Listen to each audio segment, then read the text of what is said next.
Back to Long Automotive. Today we got the 122 on the lift and we're going to do a little bit of work to it. Now I got to come clean with you guys. I haven't driven this car in quite a while. Not much in the past 2 years actually. And the reason for that is that the 122 over there has some transmission issues. Today we're going to jump into that and see if we can't figure out what's wrong.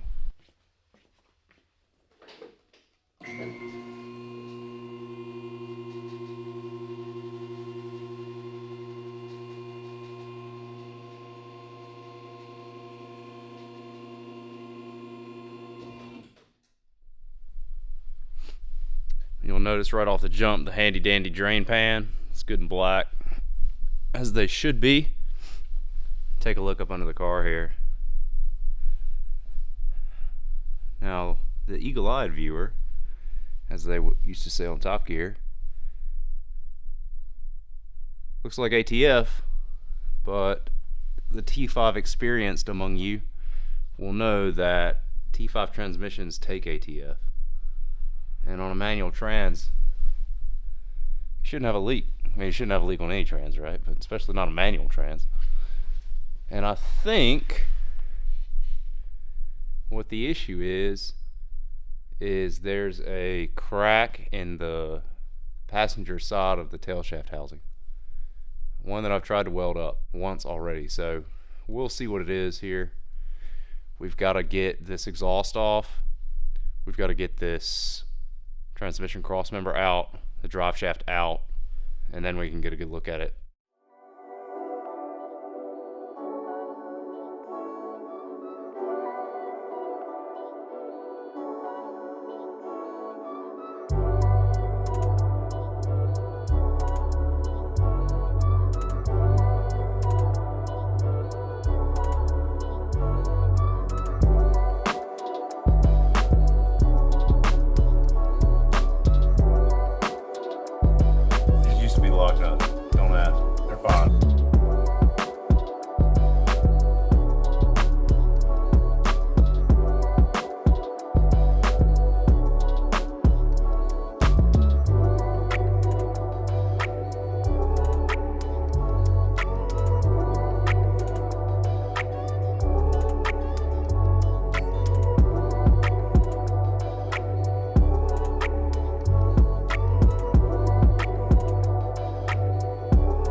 So just about everything pulled out of it. there's that weld I was showing you guys earlier. I was expecting to see it cracked there. It's not cracked. Now, there's one spot there that may be porous, so I'll run over it anyways and check. We're still gonna take it out and look at things, but maybe that's not the issue. I don't know.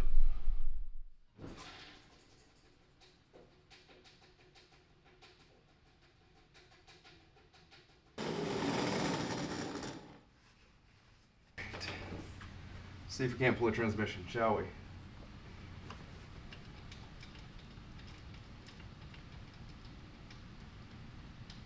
These things actually aren't that heavy.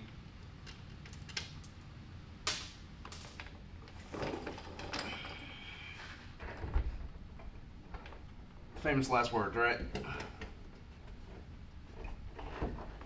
But they're not. Clutch. Ah, the clutch.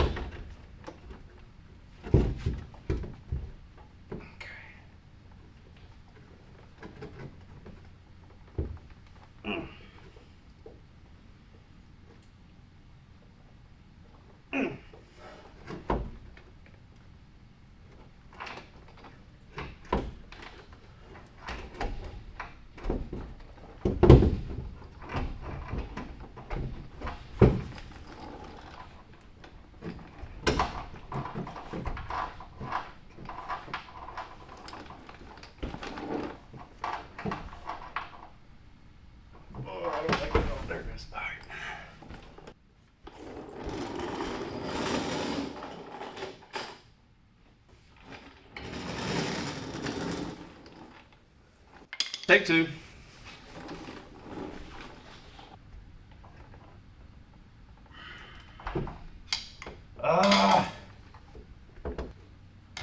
We have to do take three. Welcome back. You didn't miss much. Mostly just me complaining about brake fluid for 20 minutes. But here we are. Take three. We on three now? Three.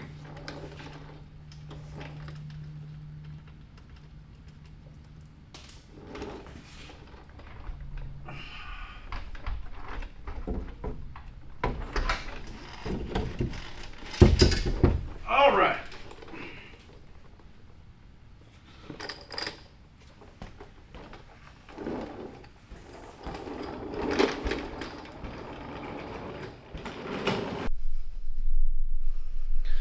There it is.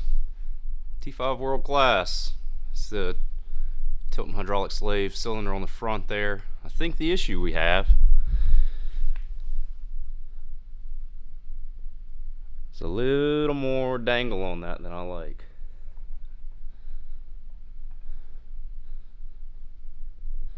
Raise the car back up and I'll tell you why. Okay, back in the air. This is the bell housing and the adapter plate, right? That's the adapter plate. This is just a piece of water jet aluminum.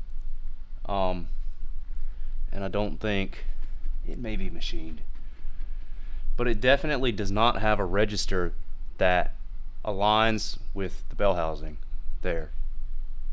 It's just flat on the back side, which isn't great. Now I'm gonna measure this and see what the runout is, and I'll show you guys.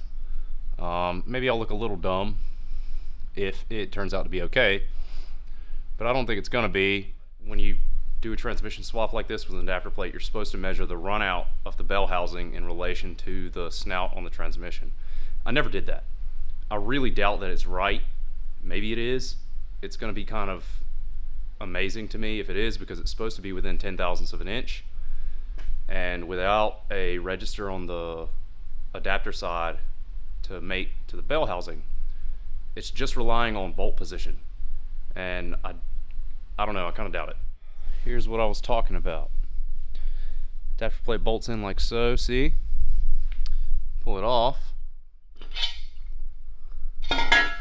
Oh, well, I'm full of it. Look at me being a hater.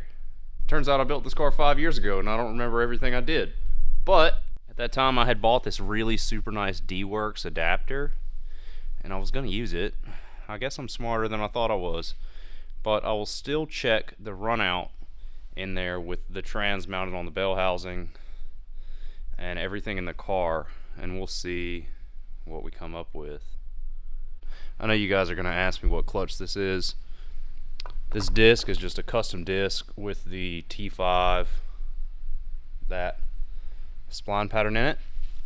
This is literally a OEM Volvo 850R single mass clutch pressure plate. There's the number there just in case you want it. Made in Slovakia, OEM Volvo. Look at that. Unfortunately, you can't use the disc that comes with it. Now, you could, of course, get a completely standard or a completely custom clutch, sorry, for this, and it worked just fine, but that's the way I did it. Alright, y'all. Full disclosure, I've never done this actual measurement before, but I was a quality engineer for a couple of years, measuring stuff more complicated than this, so I think I'm qualified. But you're just going to get your dial indicator.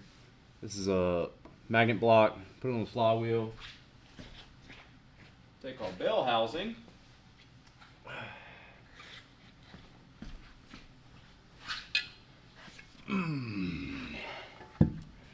I hope this guy goes over that. Like so, seems to. Have to make some adjustments. Oh, don't know what I'm doing. Let's see. Back up on there. It probably helps if you got more room for your bell housing to actually go in the car. What in the world?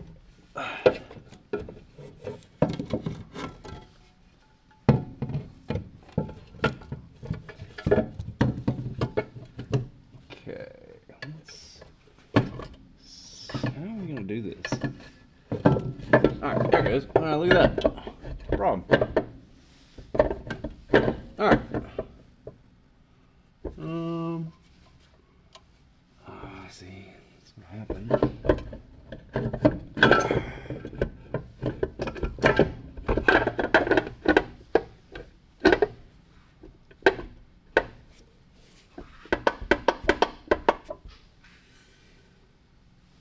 Stay.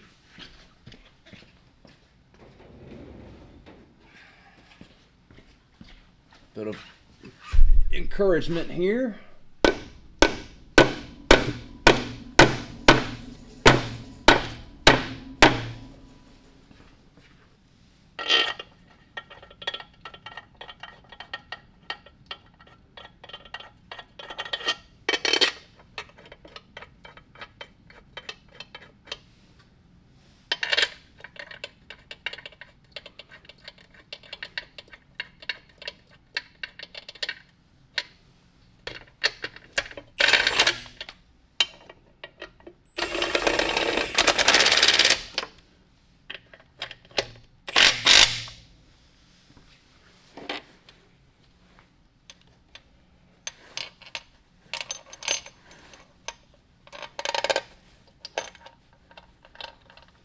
And we're not going to put all these bolts in,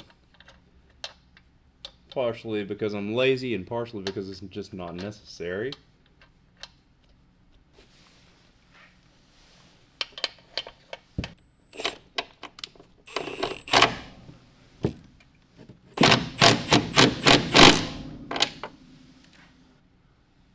Think 3's enough? I think 3's enough. Why not?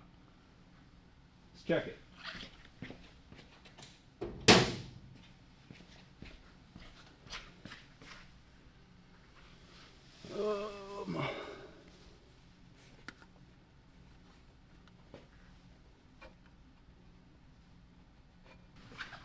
Turns out this is kind of a pain in the butt.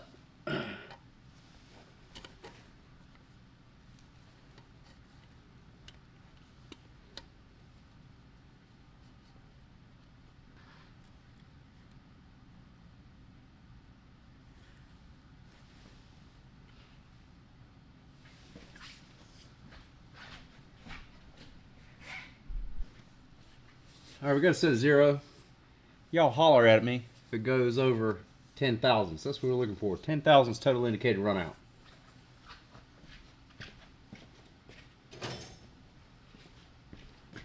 Oh, it'd be sweet if I could use an actual socket on this. Nope, doesn't never work out that way, does it?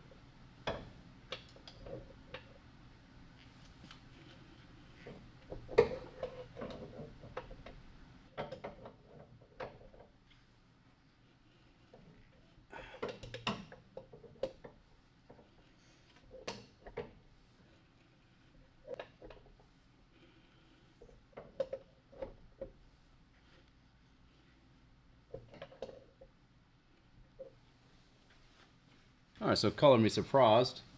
It seems like it might only be 20 thousandths from about there to about somewhere in there. So it needs to go that way 10 thousandths. Hopefully I did that right. If not, I'll find out later and y'all can holler at the screen, I reckon. Anyway, let's do the other one. Round 2, let's go. Check the fancy CNC deal versus the water jet CNC homie hookup deal.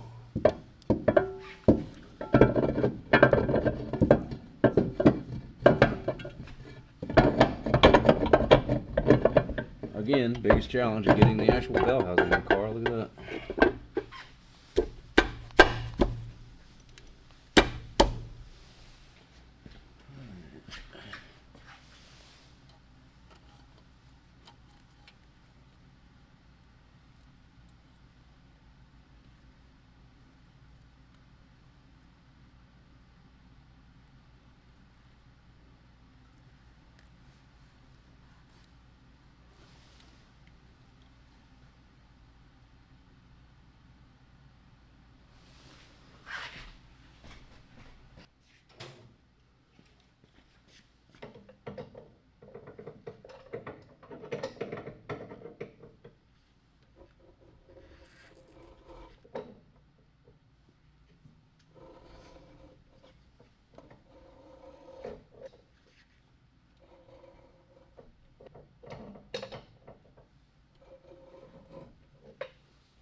All right. Maybe a little preemptive. I'll have to go back and look at the footage, but I think that's 10 thousandths, which means that all I got to do is swap to this guy, and I can use the stock dowels and not have to go to an offset dowel pin, which would be sweet, because they're like $50 a set, and got to choose what you spend your money on. All right, I'm gonna call it on this one, guys. We pulled the transmission out, checked total indicator runout on 2 different adapter plates.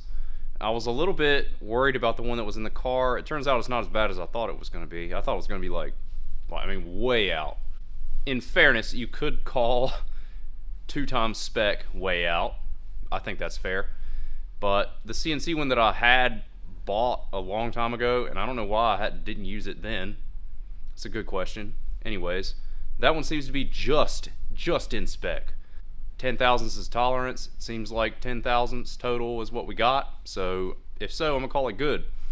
Next episode, we're gonna come back. I'm gonna tear into the transmission, see if I can figure out where that leak's coming from. Hopefully it's just a pinhole in the weld that I did. And then we'll reseal everything with new anaerobic sealant. We'll reshim the input shaft, kick it all together. Maybe we can take you guys for another drive. And if you want to see more, you know what to do. Hit that subscribe button for me. Thanks again. We'll catch you next time. Do we have to pay the dog tax? Obi! Come here. Come here. Can we sit? Can we sit? Can we sit? Good boy. Give me the shake. Yeah, that's a good dog. He's okay. He's still a pup.